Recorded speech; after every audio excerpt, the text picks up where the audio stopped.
Hello, everyone. Can you hear me well? Yeah. Perfect. Thank you for coming to Antalya and staying to this late session. I'm Gokce. Let me introduce myself briefly. I am a senior paid media consultant at Vervaunt, which is an e-commerce and paid media consultancy based in London. And I'm an international speaker at conferences and meetups such as Brightness SEO, Hero Conference, PPC Live, and PPC Summit. And I proudly won the Emerging Talent Award at this year, as Begüm mentioned. Thank you. Lastly, I am a cat mother.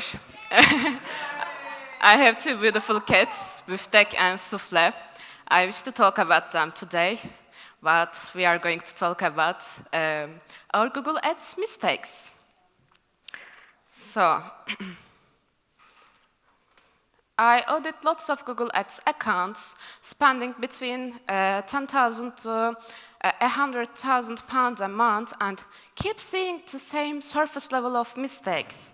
For example, location targeting set to presence or interest instead of presence, broad match usage is everywhere, audience segments set to targeting instead of observation, manual CPC hanging around, and overpinned headlines in the ad copies. So I think there are more than 5 mistakes, right? So thank you for listening to my talk. I'm just kidding. These are only hygiene checks that we can easily learn from a blog or a LinkedIn post and fix them in an afternoon. Are they important? Yes, but they are not our deadly sins. Because the real deadly sins live above the checklist. It's in our strategy, in our structure and mindset. So today, I will show you how to shift your account management perspective and spot the revenue-draining mistakes in your Google Ads accounts. Let's start. In this room, who believes they are a data-driven marketer? Perfect. Keep your hands up if you have ever launched a campaign based on a gut feeling in terms of your audience targeting, etc. Amazing. You are in the right room. So, what if I told you the biggest threat in your Google Ads account isn't your competition, your budget, or the algorithm? It's you. Yeah. If you raise your hand or just even thought an assumption right now, you already experienced the hard part, the unconscious bias in our Google Ads. These assumptions don't feel wrong in the moment, but they quietly shape our audience targeting choices. So this leads us our first deadly sin, audience targeting biases. I would like to share one of my previous experiences when I was working for a e-commerce marketplace in Turkey. So in Turkey, more than 90% of luxury shoppers are using iOS devices. So we were targeting only iOS users for our campaigns. It made perfect sense in that cultural context. But after I moved and started to work for luxury brands who are servicing in UK and Europe, I tried to apply the same strategy, and it didn't work. Because in the UK and Europe, luxury shoppers aren't defined by their device preferences. So this was a wake-up call for me, and what looks like a smart data-driven decision for one market or a country might look like a cultural bias for another. So if you are using these kind of audience targeting options in your campaigns, always pause and evaluate your decision, whether is it triggered by your bias or not. So let's look at more examples and challenge ourselves with them. Here is another form of bias. We assume YouTube equals mobile, but the data tells a different story. About more than 55% of YouTube Select campaign impressions landed on TV screens. So TV is still one of the biggest screens for many users. And these demographic filters look simple, but when we are ticking up these boxes, we are making huge assumptions. For example, only women buy cosmetics, or only parents buy toys. And that's not the data, that's our bias. It's the same for age demographics. When you are excluding Gen Z in your targeting, do you know they are producing the most Google searches every day? On the other hand, 50-plus age demographics are still holding a strong spend power. So these demographics are underestimated, but in fact, they are very powerful. So when you are setting up your audiences, always look at the other research, case studies, or directly test them. But I am not saying always go broad in your targeting, because if your campaign or brand requires a very niche targeting, you should also adjust your targeting according to that. Next, do you think 15 ROAS is good for a retail brand? When you see ROAS of 15, your first reaction might be, yeah, it's amazing, but is it really good? If you have only pure brand or branded campaigns in your accounts, I would say it is bad. Because this number comes from people who already know your brand or were going to convert anyway. So this ROAS is not a sign of your account success, and it's kind of misleading. So this leads us our second dead lesson, over-reliance on branded campaigns in our Google accounts.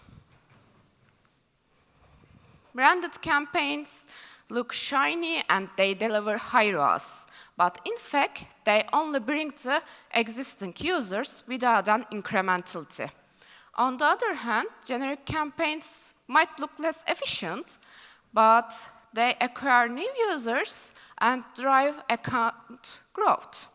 So when you use generic campaigns or non-brand campaigns, you can also expand your market share, your audience list, or even your email subscriber list.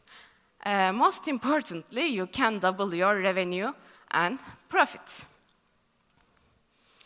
I think this is one of the most important things as we so close to peak period, and here's what happens during the peak for the retail search. In the discovery, most of the consumers searching generically, things like winter coats or designer bags. And they haven't made up their minds about brands yet. So this is the window where generic campaigns really matter.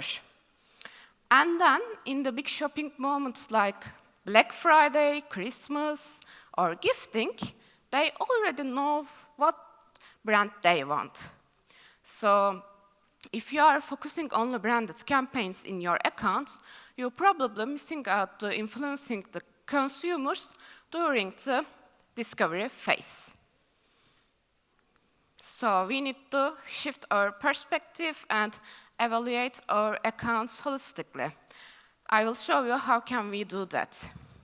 You can use different variety of generic campaigns, such as search, shopping, PMax, or demand gen campaign. Demand gen is a kind of one of the new campaign types in the Google Ads, and it's a cheaper option for top-of-the-funnel activity.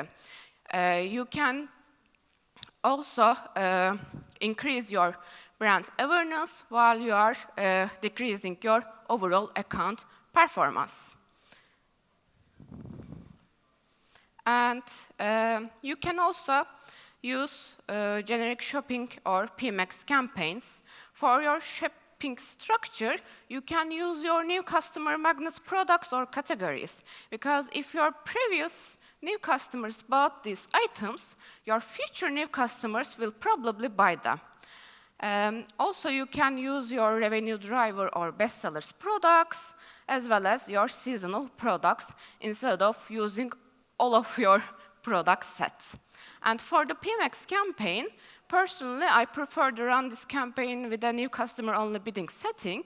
And within this campaign type, you can use your bestseller products, new arrivals, collections with nice imagery and videos. Because from my experience, when you run this generic PMax campaign with assets like images and videos, it's performed better than the asset-only or feed-only version.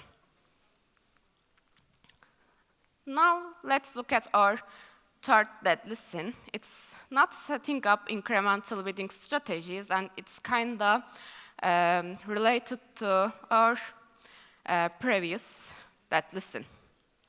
So, if you are not using these bidding strategies, you are probably missing lots of opportunity in your accounts. The first one is new customer bidding setting that you can use for your search, shopping, or PMax campaigns, whether choosing to bid higher for new customers or only bid for new customers bidding setting.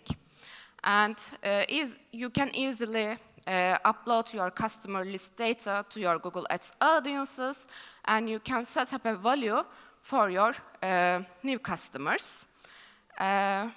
From my experience, I only set up a £1 or 1 penny more.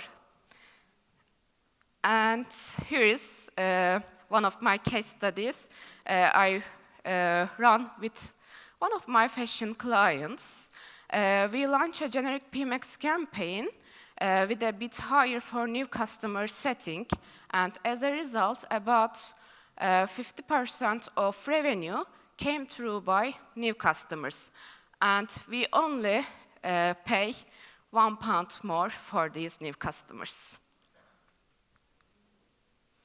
Secondly, you can use lapsed customer bidding setting. This is a brand new feature for PMax campaigns, and you can adjust your bidding to help re-engage lapsed customers. After you analyze your customer list purchase frequency, you can set up a value for your lapsed customers. I also tested this feature for one of my fashion D2C clients during their summer sales period, because these kind of offers are beneficial to win back them. And as you can see, about 18% of total revenue came through by lapsed customers.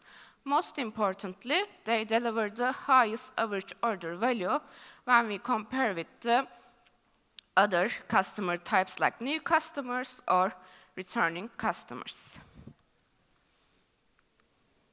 Okay. We always stick to latest buzzwords, AI updates, and new campaign types. But we shouldn't blindly follow them. So here is our fourth deadly sin, focusing only on PMax campaigns. In these days, everyone using PMax campaigns within their Google Ads structure, especially for the e-commerce brands. I am not saying they are ineffective, but when you are setting up your strategies, are you choosing PMax? It's because Google pushing it or everyone else using it. So I was thinking this question a lot, and I would say shopping is not that. But sometimes we over-rely on the new campaign types and forget the basics.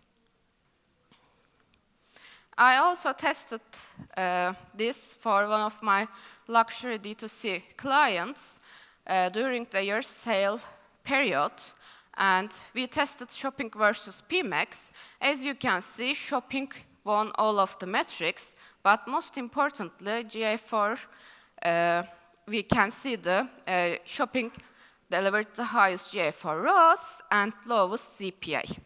Also, thanks to shopping campaign, we could preserve our brand visibility across SERP during the high competition periods.